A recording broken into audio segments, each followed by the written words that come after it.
With this problem, the object with mass m is initially moving to the right.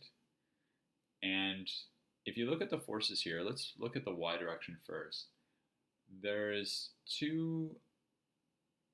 there's a force vector pointing up with 2 newtons. There's a force vector pointing up with 3 newtons. So they combine together to form a force vector pointing up of 5 newtons, which is balanced by this other force vector pointing down with 5 newtons. So essentially the net force in the y direction is 0. So we can ignore those vectors now. There's a vector pointing to the right with 2 newtons and a vector pointing to the left with 2 newtons. So they cancel each other out. So what we're left with is a net force of vector F. So again, my strategy here is I'm not going to use too many numbers. I only use numbers here to show you that they would cancel out easily. But when you encounter a problem, the first thing you're always going to do when you see that it's a force problem is you're going to draw a free body diagram, and then you're going to make an F-net statement. So our F-net statement is equal to F-net is equal to F. And specifically, the units are newtons to the left. Now, before we get any further and break this down, let's look at our givens and isolate what we're trying to find. So our givens in this case is that we have an object moving with velocity, an initial velocity of v. It is slowing down to a rest. So that means that it has final velocity of 0. So we're going to assume that the units for v are meters per second, and it's to the right. And the reason why we're doing that is because force has units newtons, but a newton is a combination of kilogram times a meter per second squared. So we should get in the habit of, when we're dealing with force problems, converting everything to meters per second. The next thing, what we need to do is we need to find delta d x. So how far does this object slide before coming to the rest? And then it would be useful to know the acceleration in the x direction. And the reason why I pick acceleration and not time, which is the 5th variable we can choose from when we're dealing with kinematic problems, is that acceleration has a relationship with the force.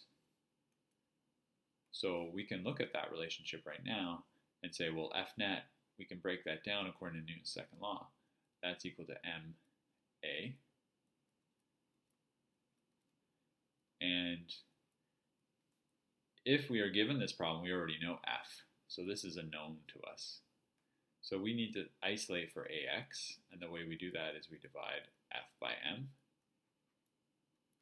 And this is, now it's in meters per second squared, and our direction is still to the left because it was from the left above. So it might be useful now to make this to the right. So the way we do that is we make it negative F over m, meters per second squared to the right. And now we pick a kinematic equation because we know this is known, with all of these elements in it. And the one that has all 4 of these in it is equal to Vf squared equals Vi squared plus 2AD. And then we'll isolate for delta dx by first subtracting the Vi squared from the right side to the left side. And then we divide the right side by 2a.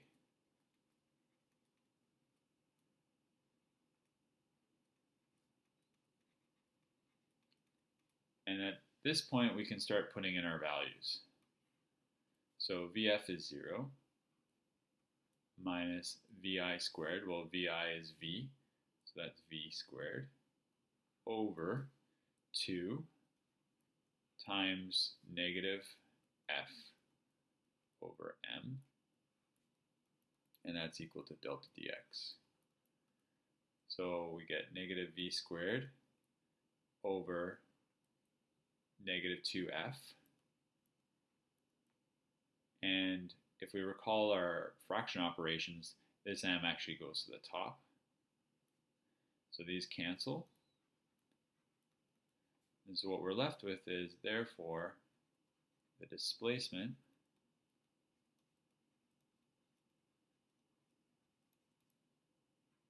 of the object is v squared m over 2f. And that's in meters to the right. Now remember, probably when you do this problem, there will be numbers. So there'll be a number here, and then that means you'll get a mass as well, so this will be a number. And then all of these will be, this will be a number, so what you'll get is you'll get a value. And you'll notice that the negatives cancel, so you get a positive value, which makes sense because something that is decelerating to rest still continues to go in the right direction.